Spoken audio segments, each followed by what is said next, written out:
everybody, welcome back to Julie at Home. Today I want to show you what's on my shelves for my preschoolers for the month of September. The main thing we're going to look at is my Montessori shelves. These are set up in my library space, which has doors that close and they can get in, but we try to keep them out unless it's school time and they can be monitored. So let me start with those and then I'll give you a little bit of a glimpse of some books and toys we have out in the living room. So these shelves behind me are set up for my 4-year-old and my 2-year-old. So the 4-year-old can really do anything on the shelves, and the 2-year-old, there's some things that he's not supposed to do, and I try to direct him to the things that are for him and for his age. And there are some things in here as well that the 4-year-old's only supposed to do with supervision or with me. So we do keep a close eye on them. Before I actually get to the shelves, I just want to point out right behind me here, these are the number rods, and they are one of the first, really the first numbers material for the Montessori sequence. And I do have a video on introducing numbers the Montessori way, so I will link that here. And then here we have, this is actually a map cabinet of puzzle maps and the geometry cabinet. So the map cabinet we don't use that often, but the geometry cabinet I'm also using with my 4-year-old, and I will do a video separately on that in the future. Now to the shelves, I'll just talk about each thing as we go. I'm actually going to start on the bottom here because it's the easiest. So that there is a buckle, I guess it's like a pillow with a bunch of different buckles on it, and we got that in a Love Every box, and I pulled that out for either my 4-year-old or my 2-year-old to play with. My 4-year-old can pretty well do all of them.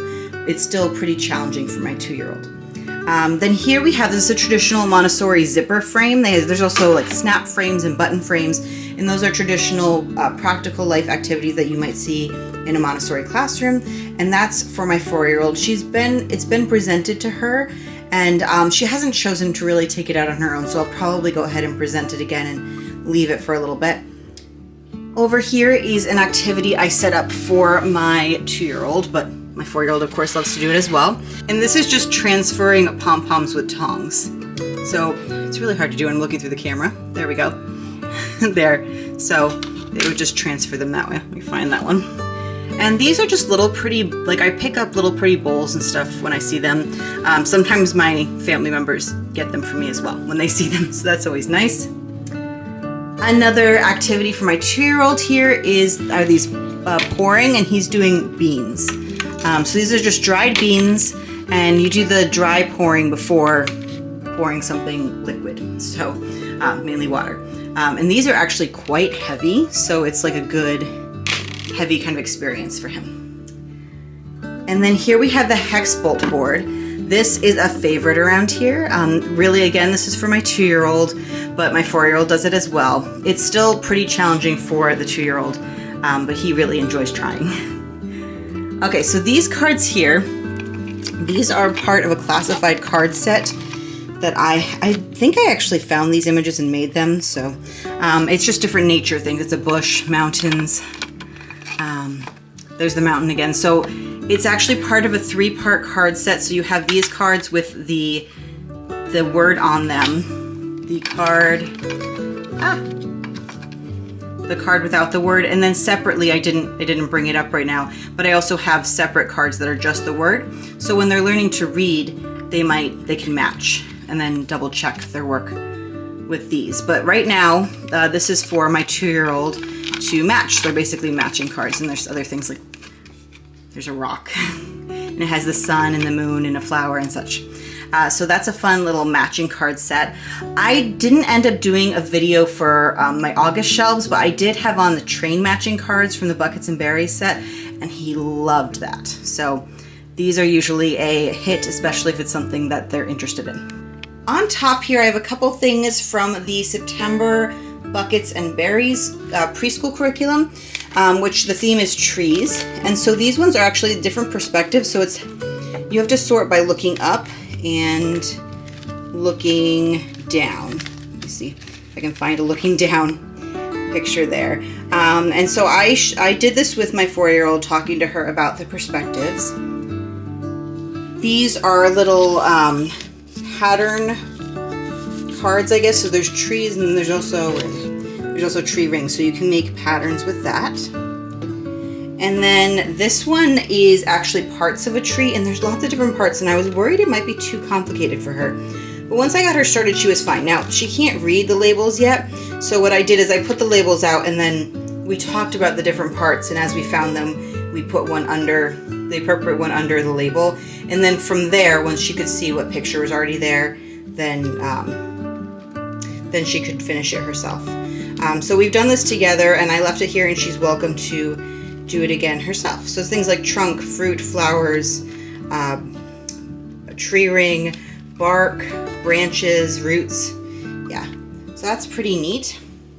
Okay, I'm gonna move over here. It's a little bit of weird lighting, I apologize for that.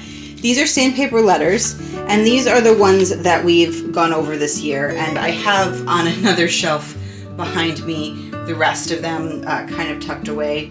And these she can always take out to practice on her own, but most of the time we just do it together. And we're at the point where pretty much every time we do her school time, I'm making sure to do some activity with her letters. So that's what those are there. So this actually goes with what's below. So the second shelf down are metal insets. There's actually 2 different little shelves. There's 10 total shapes. And so I only pull up 5 at a time, one little shelf, because they do take up quite a bit of space.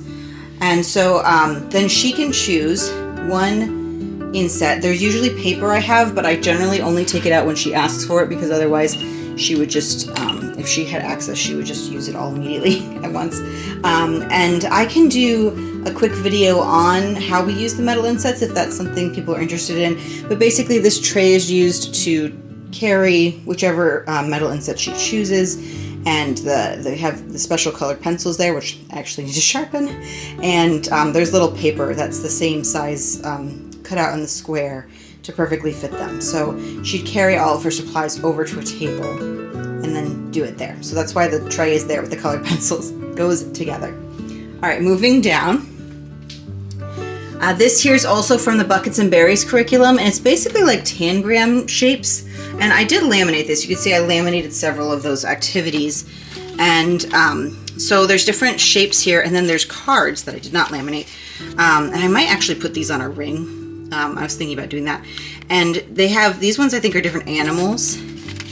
They're really cute.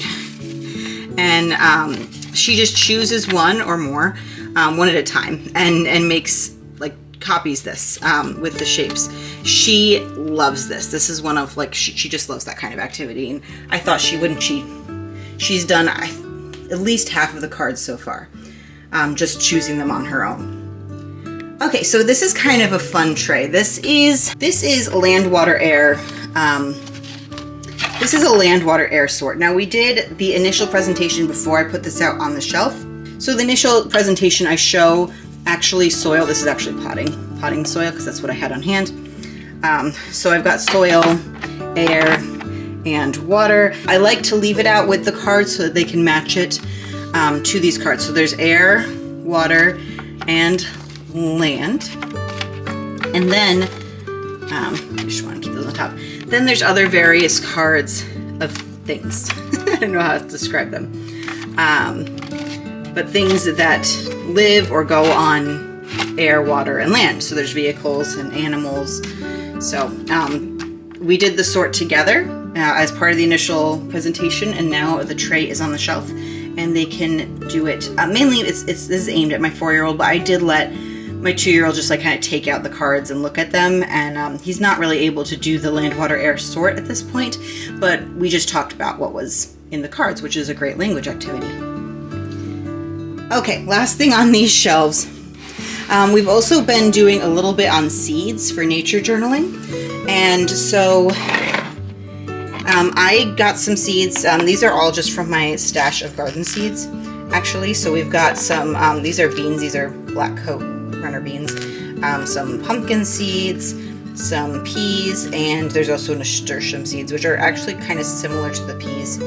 So they're a little bit tricky, but the idea is they sort them. So there's these 4 little bowls I got here. I think I got these from World Market years ago. This, I think, is from World Market too. And these trays, this one and the one above, I actually just got at Target in the dollar spot. So that can be a really good place to find some items for practical life Montessori activities. So I just wanted to point that out. But yes, I got this for both my 4 and 2-year-olds. They can both do this activity. And yeah, my 2-year-old really liked it. He did it more than once in a row. I think he did like 3 times in a row where he sorted them and dumped them all back in the bowl. And yeah, it was kind of exciting. And I might, do you want a separate video on the activities I did for seeds? It would be a short one, but I can definitely include that if you want, so let me know. I'm now out in my living room. My library where we just were is actually just off of our living room. I have a room tour from a couple years ago that you can look at that I can link here if you want a better idea of our space. Hopefully I'll do a new room tour at some point, but not right now. So I did just want to show you though, I have some toys and a bookshelf out here that is used really regularly for my preschoolers. I have had this sling bookshelf for many years. I got it when my oldest was a toddler and we were still living in Maryland. She is almost 11 now, so yeah, it's been quite a while. So unfortunately, I don't remember where it's from, but if you search for sling bookshelf, I'm sure there's options out there. And I do highly recommend it for preschoolers because it's really great to be able to see the fronts of the books. I think like many other homeschool moms, I have a lot of books, and so bookshelf space is at a premium, so I don't do that on my other bookshelves. But here is a place where I can put out, I try to put out books that I think are relevant for that month or even a week. I do look at them each week, but the hope is to change them out at least once a month. So we've got some books out here for September and what we're talking about. So it's the beginning of autumn here at the end of September. And we also talked about trees this month. You'll see the Buckets and Berries curriculum we're using had some tree activities that you saw on the other shelves, and we also did some nature journaling on seeds. So that's all reflected here. And apples are both grow on trees and have really cool seeds. So we also go apple picking every year around the autumnal equinox. So this year was no different. So there's definitely some apple things on here. I think you can see most of them, but let me just get in here a little bit. We've got a couple different acorn books. They're a little bit redundant, but they're both really cute. And my 4-year-old absolutely loves both Little Acorn Grows Up and the Little Acorn book. So they're both out here. Then we've got Pippa and Pell in the Autumn Wind. I'm a huge fan of the Pippa and Pell books. They are so cute. This is The Autumn by Gerda Muller, and this is there's a whole series. We have the whole series for the different seasons, and these are books that are wordless. So you just talk about the pictures. So they're beautiful. It's been well loved. It's also been through. It's on its 3rd and 4th kid here. So we've got Curious George, Curious About Fall, which I think was a gift, and so I just pulled it out. It's not, my favorite, but it's there. 10 Apples Up on Top. There's some activities for that in the Buckets and Berries curriculum for this month that I haven't used yet, but I have it printed out so I can use it. So I'm hoping this week or next week we will do that. And then we've got We Gather Together, Celebrating the Harvest Season. This is a little long for the younger ones, but I tried to read it to them anyway. As they get older, they get more of it.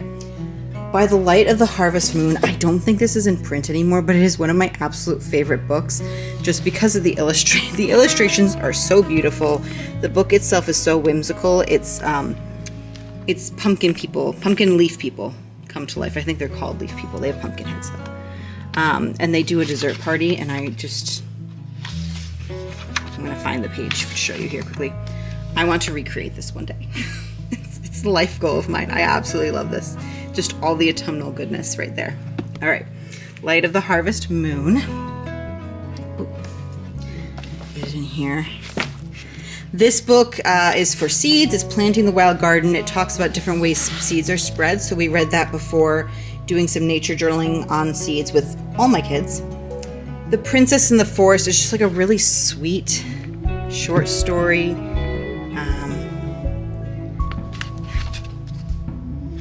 Yeah, it's just a princess in a forest. So it seemed autumnal, and there's trees. She lives in a forest. So there's that. There's The Busy Tree. It looks like a library copy because I like to get books used where I can. So it was a library copy at some point. But it's about all the things that live in a tree. Let's see. Then Secrets of an Apple Tree is a Shine a Light Usborne book. I don't know if Paper Pie is what Usborne's called now. I don't know if they have that one right now. I'll check. I might try to link to all these below. So if you're curious, I'll have them in the description box. I'll link what I can. This one is a classic. This is As an Oak Tree Grows. And this is a great one to kind of introduce history as well. You follow an oak tree through its life. So that's pretty cool. Okay, now I've gotten distracted by books. I'm sure that some of these are on my autumn or fall book list, so I'll link that here as well, and then you can see what else is on there. We also have a play barn here. This is just a Melissa and Doug wooden barn that opens and has again been well loved. And then we have some wooden farm animals here as well, and a tractor and stuff. And these are actually, I think there's like 3 or 4 different places these are from, and I think I'm missing some. There, so, yep. And then these are just some books that inevitably kids pull books out of the library and they end up out here, so I just, as there's room, I just stick them here, and then eventually they'll be put away in the library. But they've been really into reading the Berenstain Bear books we have recently, so a bunch of those are there. And then I'll just mention over here we've got a box of train tracks, like the wooden train tracks, with a whole lot of trains and magnet tiles, huge box of magnet tiles. And my 4-year-old loves magnet tiles. She just absolutely, yeah, she makes all sorts of stuff, really cool creations with them. And my 2-year-old is currently very into trains. These get used every day. Every morning when he wakes up, he comes out, he builds a train track, or he asks somebody to build a train track. So my husband, my older kids all have now had experience building train tracks. My daughter built a really cool one the other day, the almost 11-year-old. Yeah, it was very, very cool. Anyway, so those stay up here. I may switch some toys out, but the trains would definitely stay. And I also want to show you this, a felt board. So this is actually an IKEA frame that I got years ago, and it has a cardboard backing, and I put felt on it. I glued felt to it, and then I can make things and felt, and they just stick on. And so I again made this years ago when my oldest was a toddler, and I made these little apples as well out of felt. We are missing some of them. I think I originally made 5. There were 4 up here, and yeah, they've been playing with them and they've wandered off. But this little basket here is to hold the felt pieces. Yeah, so wanted to show that as well. So I'm gonna leave it there for today. They do have other toys they play with, and some other favorites, and so I might do a separate video on some of those, but I'll do that another time. If you want to see that or anything else I mentioned, please comment below and let me know. And until next time, I hope you're all well. Bye, friends.